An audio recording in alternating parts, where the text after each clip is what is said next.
Tengo 35 años y llevo casada con Mateo casi una década. Hemos construido juntos una vida acelerada y cómoda en nuestro moderno departamento en Santa Fe, en Ciudad de México, donde las caras cambian constantemente y las oportunidades parecen infinitas.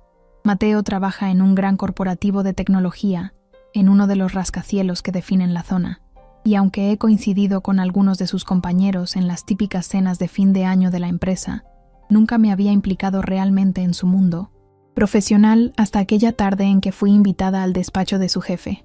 Pero antes, si les gustan las historias reales que exploran los límites del corazón, necesitamos su apoyo. Ayúdenos a llegar a nuestra meta de 3,000 suscriptores. Suscríbanse ahora y activen la campanita. Me gustaría saber desde qué parte del mundo nos están viendo. Déjenlo en los comentarios.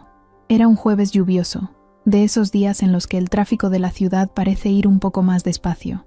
Había conducido hasta el corazón de Santa Fe para entregar unos documentos que Mateo había olvidado esa mañana en la barra de la cocina. El edificio de su empresa era imponente, con fachadas de cristal, suelos de mármol pulido y el aroma tenue del café de especialidad que se escapaba desde la cafetería cercana a la entrada. Al caminar, mis tacones resonaban suavemente contra las baldosas y podía escuchar el zumbido de los servidores y las conversaciones en inglés tras las puertas de cristal. La recepcionista, una joven con un peinado impecable, me reconoció enseguida. Me saludó con amabilidad, pero antes de que pudiera preguntar si Mateo estaba disponible, miró su pantalla y dijo: «Ah, señora Herrera, el señor Vélez quiere verla. Dice que es importante». Me quedé dudando. El señor Vélez, el jefe de Mateo, era un hombre al que solo había visto en un par de ocasiones. Alto, de unos 50 y tantos años, siempre impecablemente vestido y con esa voz calmada que atraía a la gente sin esfuerzo.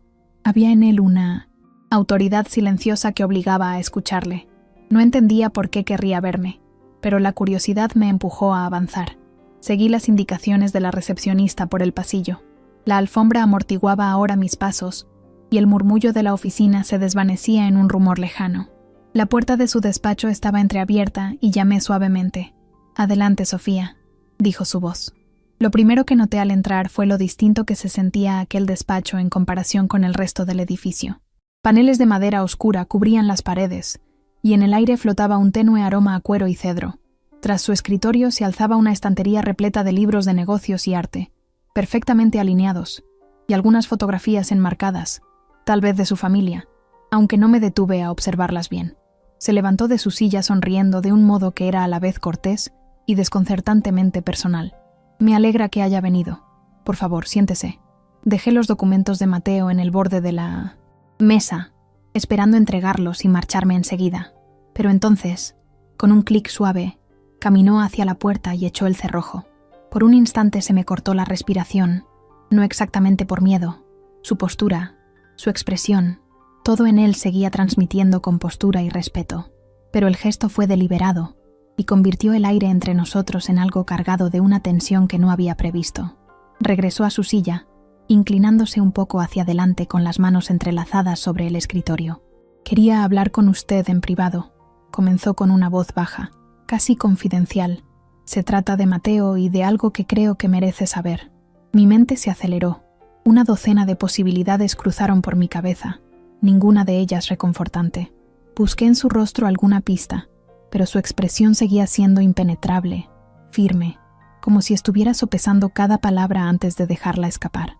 Afuera, la lluvia golpeaba de forma constante contra los ventanales, un ritmo suave que parecía acompasarse con el latido acelerado de mi corazón.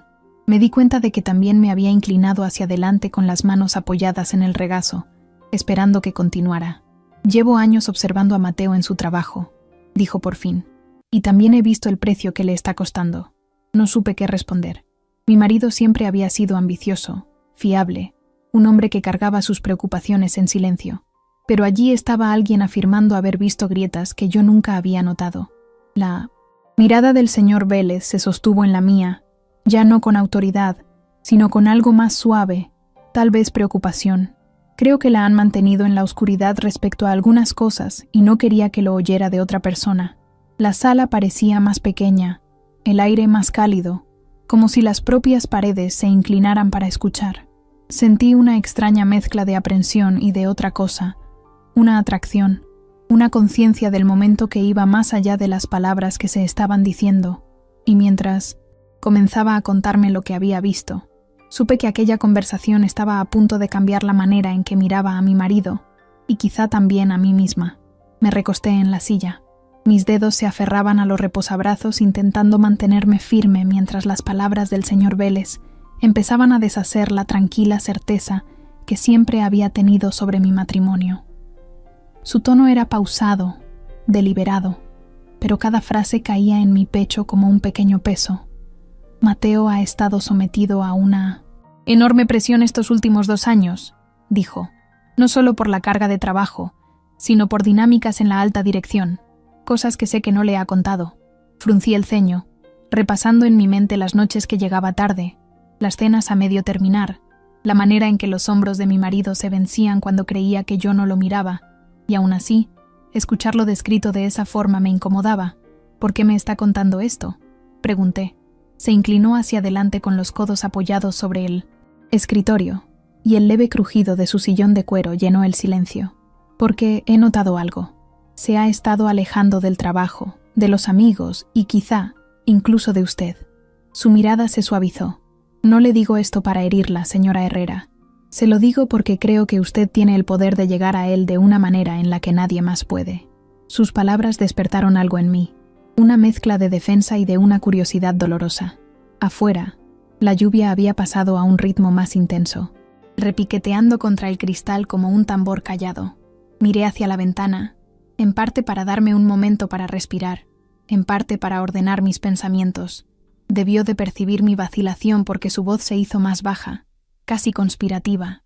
He trabajado con mucha gente a lo largo de mi vida, continuó, pero Mateo es un hombre que carga con más de lo que debería y lo esconde bien. Eso puede ser peligroso. No estaba segura de si se refería a peligro para la salud de Mateo, para su carrera o para algo más profundo. Quise preguntar, pero había algo en sus ojos que me decía que aún no había terminado. Llevo semanas debatiéndome sobre si hablar con usted directamente, prosiguió. Pero cuando vi su nombre en el registro de visitas esta mañana, supe que debía aprovechar la oportunidad. La forma en que hablaba, tranquila, sin prisas y aún así tan intencional, me atrapaba. Me descubrí observando cómo se movían sus manos al gesticular, cómo su voz se hacía un poco más profunda al pronunciar mi nombre. Había una intimidad silenciosa en aquella sala que no tenía nada que ver con la cercanía física y todo que ver con el hecho de que estábamos compartiendo algo que nadie más sabía. No le estoy pidiendo que lo confronte, dijo el señor Vélez. A veces lo correcto es simplemente estar ahí, de una forma que le recuerde que no está solo. Hizo una pausa, como si estuviera eligiendo con sumo cuidado sus próximas palabras. Puede que usted sea la única persona capaz de ayudarle a ver más allá de los muros que ha construido. Algo en aquellas palabras me golpeó con fuerza. Pensé en todas las veces que Mateo había sonreído y dicho, «Estoy bien», sin dar más explicaciones. En todas esas cenas silenciosas en las que el espacio entre nosotros parecía pesado, pero nunca se nombraba. Me moví en la silla, dándome cuenta de que ahora me estaba inclinando hacia él. No por cortesía, sino porque quería comprender más. ¿Qué está sugiriendo exactamente que haga? Él me observó durante un instante con una expresión impenetrable, pero una mirada firme. Empiece por fijarse en las pequeñas cosas, dijo. Los momentos en que duda antes de hablar, las noches que se queda más tiempo revisando el celular al llegar a casa, la forma en que sus ojos se desvían cuando surgen ciertos temas. Ahí es donde encontrará la verdad. Su voz había adoptado ahora un matiz más suave, casi como si me estuviera dejando entrar en una parte de sí mismo que rara vez mostraba. Sentí una conexión extraña, un entendimiento mutuo que iba más allá del tema que tratábamos. Antes de que pudiera responder, alguien llamó a la puerta. Él miró hacia allí, pero no se movió para abrir. En lugar de eso, volvió a mirarme con una leve sonrisa que parecía conocer el efecto que causaba. «Concédame un poco más de tiempo», murmuró, como si lo que le quedaba por decir no pudiera apresurarse. Y en ese instante comprendí que aquello ya no se trataba solo de Mateo. Había algo en la manera en que él Señor Vélez me hablaba, en cómo aquella sala parecía aislarnos del resto del mundo, que despertaba preguntas que yo no me había permitido hacerme en años. Los golpes en la puerta se desvanecieron, y quienquiera que estuviese fuera, debió de marcharse, porque el pasillo volvió a quedar en silencio. El único sonido era la lluvia, ahora más suave, casi como si pegara la oreja contra el cristal para escuchar. El señor Vélez se recostó en su silla, tamborileando suavemente con los dedos sobre la madera pulida de su escritorio. «Necesito contarle algo personal», dijo con una voz medida, pero con una corriente subterránea de algo no dicho. No como jefe de Mateo, sino como alguien que ha estado en su lugar. Incliné un poco la cabeza, intrigada. ¿En mi lugar? Él asintió lentamente. Mi mujer y yo pasamos por una etapa en la que apenas hablábamos de lo que importaba. Vivíamos en la misma casa. Nos sentábamos en la misma mesa, pero parecía que estábamos a kilómetros de distancia. Su confesión no parecía ensayada. Tenía el peso de la verdad, de una vulnerabilidad que no esperaba de un hombre como él. Fue solo cuando alguien de fuera lo notó y se atrevió a señalárnoslo. Continuó. Cuando comprendí lo que estábamos perdiendo.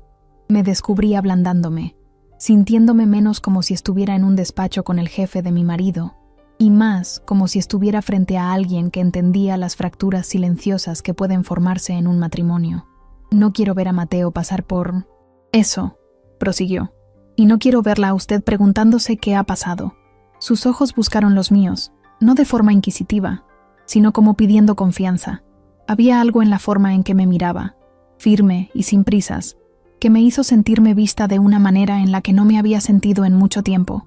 De repente, fui consciente del calor en mis mejillas, del leve subir y bajar de mi respiración, de cómo mis manos estaban entrelazadas en mi regazo, como si intentaran mantenerse quietas. Miré hacia la puerta casi por instinto, como comprobando si alguien podía percibir el cambio en el aire. El cerrojo brillaba tenuemente bajo la luz del despacho, un recordatorio silencioso de que aquel era un espacio apartado del mundo exterior. Debe parecerle extraño que me cuente todo esto, susurré. Una leve sonrisa tocó sus labios. Quizá, pero a veces lo correcto parece extraño al principio. Entonces se levantó y caminó hacia la estantería detrás de él. Sus dedos recorrieron los lomos de los libros hasta detenerse en un pequeño cuaderno encuadernado en cuero. Lo abrió por una página marcada con una cinta fina, lo miró brevemente y lo cerró de nuevo. «Llevo notas», dijo, girándose hacia mí, «no sobre el trabajo, sino sobre las personas. Observaciones, recordatorios de lo que importa. Aquí he escrito cosas sobre Mateo, cosas que creo que le interesaría saber, pero no me pertenece dárselas». Dejó el cuaderno en su lugar con un gesto casi reverente. Tendrá que verlas por sí misma en él. La idea de que aquel hombre hubiera estado observando en silencio, anotando y reflexionando sobre la vida de mi marido, me impactó profundamente. Era a la vez inquietante y extrañamente reconfortante, como descubrir que alguien más había estado vigilando una puerta que yo no sabía que estaba abierta. «Le digo esto porque creo que usted puede llegar hasta él», añadió, regresando a su asiento. «Pero no será fácil. Tendrá que adentrarse en los espacios que él ha cerrado y tendrá que ser paciente». Hubo una pausa. En ese silencio sentí que el peso de sus palabras caía sobre mí, pero debajo de ese peso había algo más, una conciencia callada entre nosotros, como si ambos supiéramos que aquella conversación estaba moldeando algo más que mis próximos pasos con Mateo. «Creo que usted se subestima, señora Herrera», añadió con voz suave. «Transmite más de lo que imagina». Sus palabras quedaron suspendidas en el aire, y por un momento ninguno de los dos se movió. La sala parecía contener la respiración. Me pregunté, no por primera vez en esa conversación, si la conexión que estaba sintiendo tenía que ver únicamente con mi marido, o si algo más se estaba desplegando en silencio entre nosotros. La lluvia había cesado cuando el señor Vélez finalmente se recostó en su silla, aunque los ventanales aún conservaban un tenue brillo plateado del chaparrón anterior. La luz de la sala también había cambiado, más suave ahora, teñida del dorado apagado del sol de la tarde. Le daba al despacho un resplandor casi íntimo, como si el propio día hubiera decidido recogerse a nuestro alrededor. Durante un instante, ninguno de los dos habló. Pude escuchar el tic-tac lejano de un reloj, marcando cada segundo con paciente deliberación. Mi mente corría con todo lo que él había dicho, los hilos de sus palabras entretejiéndose en algo mucho más personal de lo que había imaginado al entrar allí con una carpeta de papeles. «Espero que entienda por qué la cité aquí», dijo finalmente. «Por que no quería que nadie más escuchara». Asentí despacio. «Creo que sí, al menos la mayor parte». Él sonrió con levedad, pero en su gesto había una profundidad, un saber silencioso, como si pudiera ver la inquietud que se agitaba en mi interior. «A veces», añadió, «estas conversaciones tienen menos que ver con respuestas y más con lo que despiertan». Y eso me golpeó, porque en la quietud de su despacho, con la puerta cerrada y el murmullo del mundo exterior apartado, algo se había despertado en mí. No solo preguntas sobre mi marido, sino también sobre mí misma, sobre las partes de mí que había dejado dormidas durante años. Me levanté de la silla, sin saber si estaba lista para marcharme o si temía quedarme. Él también se puso en pie, avanzando hacia la puerta. Su mano descansó un instante sobre el cerrojo, pero antes de girarlo, me miró por última vez. «Sofía», dijo con la voz baja pero firme, «tiene más influencia de la que cree. Úsela con suavidad, pero no tema usarla». Gesto No grandilocuente ni una pausa dramática, solo el clic sencillo del cerrojo liberándose y el leve crujido de la puerta al abrirse. El aire del pasillo se sentía más fresco, más ligero, pero también más distante, como si hubiera pasado de un mundo a otro. La recepcionista levantó la vista cuando pasé, ofreciéndome una sonrisa cortés. Se la devolví, aunque mi mente seguía en aquella sala con paneles de madera, todavía escuchando la cadencia medida de la voz del señor Vélez. En el trayecto de regreso, las luces de los edificios de Santa Fe empezaban a encenderse contra el cielo que se oscurecía. Mis manos descansaban sueltas sobre el volante mientras mis pensamientos flotaban entre el hombre con el que me casé y el hombre que acababa de pasar casi una hora hablándome como si yo tuviera la llave de algo importante. Cuando estacioné en nuestro edificio, me quedé un instante en el coche, mirando el resplandor cálido de la lámpara del salón a través de la ventana. Mateo ya estaba en casa.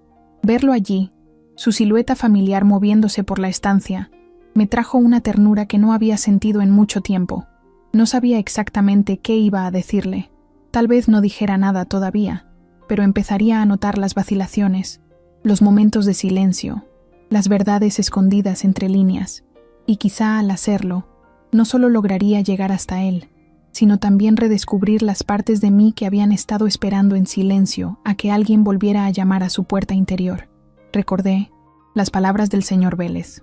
A veces lo correcto parece extraño al principio, y me sorprendí pensando que tal vez aquel encuentro no había sido casualidad, sino un punto de inflexión. El sonido de mis llaves tintineando me devolvió a la realidad. Abrí la puerta de casa, y el olor familiar de la cena en el horno me envolvió de inmediato. Mateo salió del salón con la misma sonrisa cansada de siempre. «¿Todo bien?», preguntó. Lo miré unos segundos más de lo normal, como si quisiera descifrar en su rostro todos los silencios de los últimos años. Asentí despacio. Sí, todo bien. Pero dentro de mí sabía que las cosas habían cambiado, que ya no me conformaría con aceptar el «estoy bien» como respuesta. Había aprendido a mirar con otros ojos, a escuchar lo que no se dice, a reconocer las grietas que se ocultan bajo la rutina. Mientras cenábamos, observé la manera en que apartaba la mirada cuando le preguntaba por el trabajo, cómo suspiraba al levantarse a por una copa de vino. Eran señales que antes habría pasado por alto, pero ahora parecían luces encendidas en medio de la oscuridad. Las palabras del señor Vélez resonaban todavía en mi cabeza. «Usted tiene más influencia de la que cree. Úsela con suavidad, pero no tema usarla». Quizá no iba a salvar a Mateo de la noche a la mañana. Quizá tampoco estaba claro si quería salvarme a mí misma, de la monotonía que había dejado crecer entre nosotros. Pero por primera vez en mucho tiempo, sentía que tenía un punto de partida. Después de mí en donde senté, recoger la mesa, me senté frente a él en el sofá. Mateo hojeaba el periódico como de costumbre, ajeno a mis pensamientos. Lo observé en silencio, y una mezcla de ternura y determinación me recorrió. «¿Sabes?», dije con calma, «te he echado de menos». Él levantó la vista, sorprendido. Durante unos segundos no dijo nada. y en ese espacio de silencio supe que había llegado hasta un lugar al que hacía años que no me permitía entrar. Las próximas semanas serían un reto, lo intuía, pero también sabía que las conversaciones más importantes de la vida no siempre comienzan con respuestas, sino con preguntas sinceras. Y así, mientras el eco de la lluvia todavía golpeaba suavemente contra las ventanas de nuestro departamento en Santa Fe, comprendí que lo que había empezado en el despacho del señor Vélez no terminaba allí. Era apenas el inicio de un camino nuevo, un camino en el que tal vez no solo podría recuperar a mi marido, sino también a mí misma. Gracias por llegar hasta el final de la historia. Espero que te haya gustado. Si es así, no olvides suscribirte al canal. También me gustaría saber desde dónde miran mis videos. Pueden dejarlo también en comentarios, suscríbanse para más historias como esta, y un beso muy fuerte. Adiós.